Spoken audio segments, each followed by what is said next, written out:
প্রশাসনের পক্ষ থেকে সর্বদলীয় সভা ডাকা হয়েছিল স্পেশাল ইন্টেনসিভ রিভিশন এসআইআর এর ব্যাপারে। গতকাল রাজ্য পর্যায়ে হয়েছে, আজকে জেলা পর্যায়ে হচ্ছে, আগামীকাল থেকে ব্লক পর্যায়ে হবে। সেখানে যে বিষয়গুলো তারা উত্থাপন করেছেন এবং আমরা যে আশঙ্কার কথাগুলো বলেছি, তার মধ্যে যে কথাগুলো মিডিয়াতে বলা দরকার সেটা এখানে আমরা বামফ্রন্টের পক্ষ থেকে বলতে চাইছি। আমরা মনে করছি যে মালদা জেলায় একধারে ভাঙন প্রবণ এলাকা আছে, প্রচুর কাঁটাতারের বেড়া আছে। দেশভাগের পরবর্তী সময়ে বহু মানুষ মালদা সহ এপার বাংলাতে এসেছিলেন, তারা এখানকার নাগরিক হয়ে দীর্ঘদিন ধরে আছেন এবং স্বাভাবিকভাবে একটা বড় অংশ রাজ্য এবং কেন্দ্রীয় সরকারের অর্থনীতির কারণে পরিযায়ী শ্রমিক হয়ে মালদার বাইরে বছরের পর বছর বাস করছেন পরিবার পরিবার। এই সমস্ত অংশের মানুষের এই এসআইআর এর কারণে যেন ভোটাধিকার ক্ষুণ্ণ না হয়, নষ্ট না হয়, এই বিষয়টা আমরা জোরালোভাবে নির্বাচন কমিশনকে বলেছি। কারণ এখন এই গোটা প্রক্রিয়াটাই নির্বাচন কমিশনের অধীনে আছে। আমরা যেটা বলেছি যে বিএলওরা যে বাড়ি বাড়ি যাবে, তাদেরকে যে তালিকা থাকবে, সেই তালিকা 2002 সালকে ভিত্তি করে করা হচ্ছে। এবার এমন অনেক ভোটার আছে যাদের বাসস্থান বারে বারে পরিবর্তন হয়েছে বিভিন্ন কারণে। 2002 সালের ভোটার তালিকাতে নামটা পাচ্ছে না, কিন্তু সে ভোটার। সে 2002 আগে 2001-এ ভোট দিয়েছে, 98-এ ভোট দিয়েছে, 2004-এ ভোট দিয়েছে, 2006-এ ভোট দিয়েছে, 2009-এ ভোট দিয়েছে, কিন্তু ঘটনাচক্রে 2002 সালের হয়তো নামটা সে খুঁজে পাচ্ছে না। এই খুঁজে পাওয়ার দায়িত্বটা কিন্তু নির্বাচন কমিশনকেই নিতে হবে, সেই ভোটারকে দায়িত্ব দেওয়া যাবে না। তারা একটা ওয়েবসাইট চালু করেছে, সেখানে বলছে, মিটিংয়ে বলেছে যে ভোটার সেখানে যেতে পারে। একটা সাধারণ প্রান্তিক অংশের আদিবাসী ভাঙন প্রবণ এলাকার সাধারণ গ্রামের মানুষ সেই কোথায় পাবে? আমরা পেতে পারি। তাহলে নির্বাচন কমিশনকে তার বিএলওর দ্বারা সেই ভোটারকে খুঁজে বের করতে হবে সে পশ্চিমবাংলার বা ভারতবর্ষের কোনো জায়গাতে ছিল কিনা বা আছে কিনা, সেইটাকে অ্যাটাচমেন্ট করা, ম্যাপিংয়ে নিয়ে আসা। দ্বিতীয় হচ্ছে এনুমারেশন যে ফর্মটা দেওয়া হবে বাড়ি বাড়ি বলছে, তাতে ডিটেলস তথ্য যতগুলো দেওয়া সম্ভব সবটা নির্বাচন কমিশনকে ফিল আপ করতে হবে। 3 নম্বর হচ্ছে বিএলএ এবং বিএলওর সভা করতে হবে, যেটা প্রত্যেকবার এসআইআর এর সময় হয় যে বিএলও এবং বিএলএরা প্রতি সপ্তাহে মিট করে। এবারে কিন্তু সেটা বলা হয়নি। তাহলে বিএলও কে, কোথা থেকে এসছে, কোন কোন রাজনৈতিক দলের বিএলএ আছে বা আদৌ নেই। কারণ আমরা বিএলএ দিচ্ছি সমস্ত বুথে, এমন অনেক দল আছে যারা বিএলএ দিতে পারবে না, তাহলে কিন্তু তাদের আপত্তি জমা হয়ে যাবে বা আর কিছু হয়ে যাবে। সেই কারণে বিএলও এবং বিএলএ মিটিং হওয়ার দরকার আছে। 2002 সাল শুধু আপলোড হয়েছে। আমরা দাবি করেছি যে আশেপাশের বছরগুলোকেও আপলোড করতে হবে ভোটারের সাহায্যের জন্য। 2004 হতে পারে, 2001 হতে পারে, 2003 হতে পারে, তাতে অসুবিধা কিছু নেই, সেটা করলে সুবিধা হবে। বিএলএ 2 রাজনৈতিক দলের যারা প্রতিনিধিত্ব করবে তারা নাকি ওই বুথ থেকেই হতে হবে। ওয়ারাজ দেখা যাচ্ছে যে বিএলও বুথ লেভেল অফিসার তিনি আবার অন্য বুথ থেকে আসছেন, কারণ সরকারের কাছে কর্মী নেই। এই রাজ্য সরকারের নীতির কারণে কর্মীহীনতা, অন্য জায়গা থেকে অন্য ব্লক থেকে চলে আসছে, অথচ বিএল এর ব্যাপারে নিয়ম হচ্ছে। আমরা বলেছি বিএলও যদি অন্য বুথ থেকে আসে তাহলে বিএলএও প্রয়োজনে ব্যতিক্রমী ক্ষেত্রে পাশের বুথ থেকেও আসতে পারে, এটা অ্যালাউ করতে হবে। এসআইআর এর দায়িত্বে থাকা টোটাল যে সিস্টেম, সেটাতে যেন কোনো রাজনৈতিক প্রভাব খাটাতে না পারে, দখলদারি না হয়।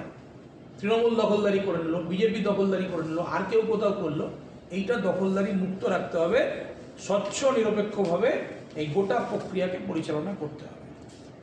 এরই পাশাপাশি কমিশন একটা মারাত্মক কথা বলেছে আছে, যার আমরা তীব্র প্রতিবাদ করেছি। বেশিরভাগ রাজনৈতিক দল প্রতিবাদ করেছে, তৃণমূল বাদে, কারণ তৃণমূলের সুবিধা আছে।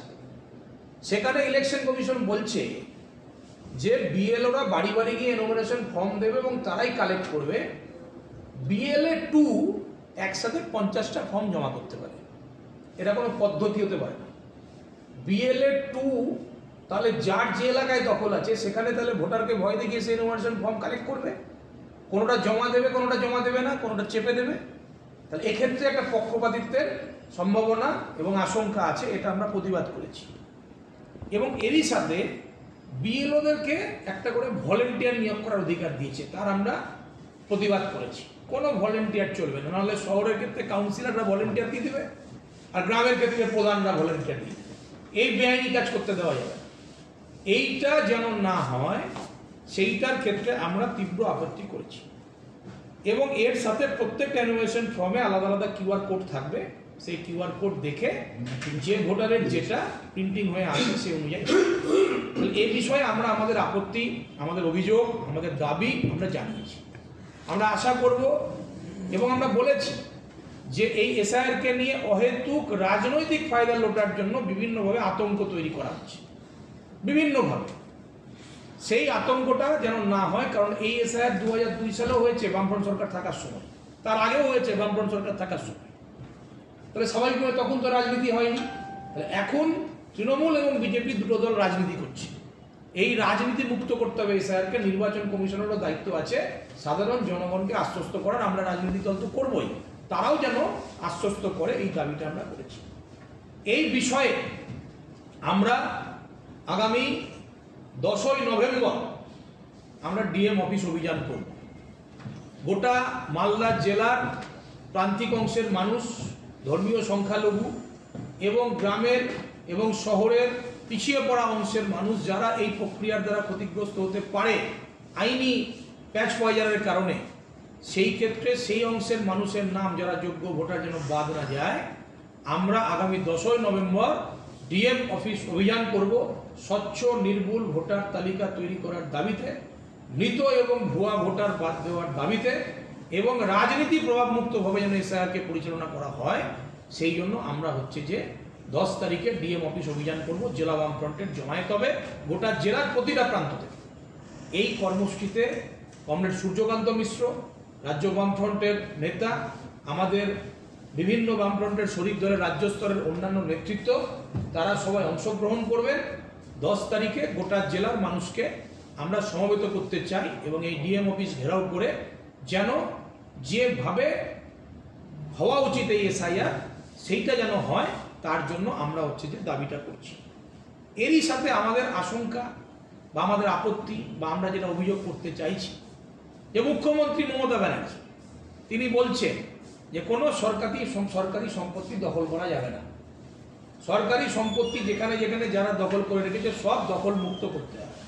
অথচ তারই দলে একাধিক নেতা মন্ত্রী মালদা জেলাতে প্রধান থেকে শুরু করে একেবারে রাজ্য মন্ত্রিসভার ক্যাবিনেট স্তরের সদস্য পর্যন্ত তারা হচ্ছে জমি দখলের সাথে যুক্ত আছে, সরকারি জায়গাকে তারা ব্যবহার করছে নিজের সাথে।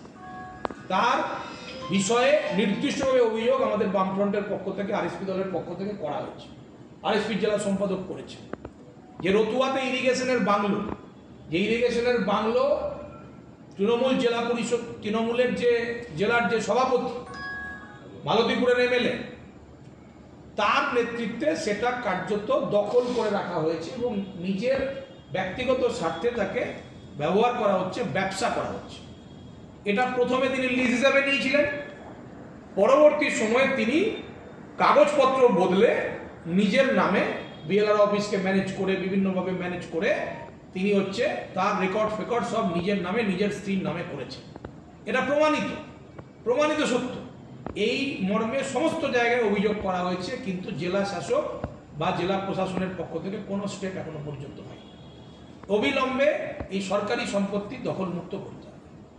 এছাড়াও জেলার আরও অন্যান্য মন্ত্রী, এমএলএ বিভিন্ন এলাকাতে দেখা যাচ্ছে যে সরকারি জায়গাগুলো বিভিন্নভাবে দখল করে রেখেছে এবং পিডব্লিউডির জায়গা দখল করছে। বিভিন্নভাবে সোশ্যাল মিডিয়ার মাধ্যমে খবরগুলো বাইরে আসছে, মানুষ ক্ষিপ্ত হচ্ছে। তাহলে এই জায়গায় দাঁড়িয়ে আজকে কেন মমতা ব্যানার্জি স্টেপ নেবে না, কেন রাজ্যের প্রশাসন স্টেপ নেবে না, কেন জেলার প্রশাসন স্টেপ নেবে না, এইটা আমাদের প্রশ্ন। আমরা গোটা জেলার তথ্য তৈরি করছি, 15টা ব্লক এবং পৌরসভা এলাকাতে কোথায় কোন নেতৃত্ব শাসক দলের তারা সরকারি জায়গা দখল করে ব্যক্তিগত স্বার্থে ব্যবহার করছেন। কেউ কাউন্সিলর অফিস বানিয়েছেন, কেউ নিজের দলীয় অফিস বানিয়েছেন, কেউ হচ্ছে নিজের ব্যক্তিগত বাড়ি বানিয়েছেন, বা আর কিছু করেছেন, তার সমস্ত তথ্য আমরা জোগাড় করছি। সবটা আমরা 10ই নভেম্বর নতুন জেলা শাসক এসছেন তাদের তুলে দেব এবং এর আমরা যেন পাকাপাকি ব্যবস্থা হয়, যেন এগুলো দখলমুক্ত করা হয়, তার দাবি আমরা বামফ্রন্টের পক্ষ থেকে করছি।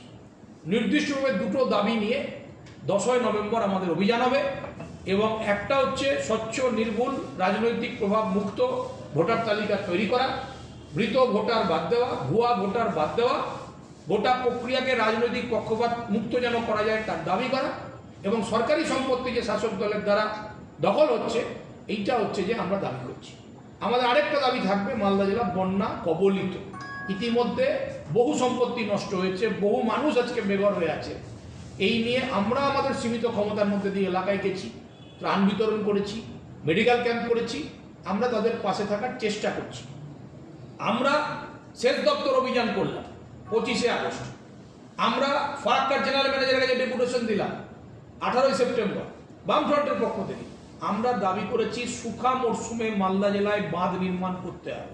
শুখা মরশুমে, এখন শুখা মরশুম আসছে, আমরা ডিএম এর কাছে দাবি জানাবো অবিলম্বে ইরিগেশন ডিপার্টমেন্টকে দিয়ে শুখা মরশুমে ভাঙন কবলিত এলাকাগুলোতে নদীর পার বাঁধাইয়ের কাজ, ভাঙন রোধের কাজ শুরু করতে হবে। এপ্রিল মাসের আগে এই কাজ শেষ করতে হবে এবং জেলার বিভিন্ন প্রান্তে যে বাঁধগুলো আছে ইরিগেশনের আন্ডারে থাকা সেগুলো রিপেয়ার করতে হবে, সেগুলোকে মেজারমেন্ট করতে হবে, দেখতে হবে। এইটা সঠিকভাবে হচ্ছে না এবং ওই বন্যার সময় পাথর ফেলছে, বালির বস্তা ফেলছে, জনগণের টাকা পাবলিক মানি হচ্ছে জলে চলে যাচ্ছে। সেটাও আমাদের 10 তারিখের অন্যতম ডিমান্ডের মধ্যে থাকবে। তাহলে 3 দফা দাবি নিয়ে আগামী 10ই নভেম্বর ডিএম অফিস অভিযান হবে, গোটা জেলার মানুষ পার্টিসিপেট করবে।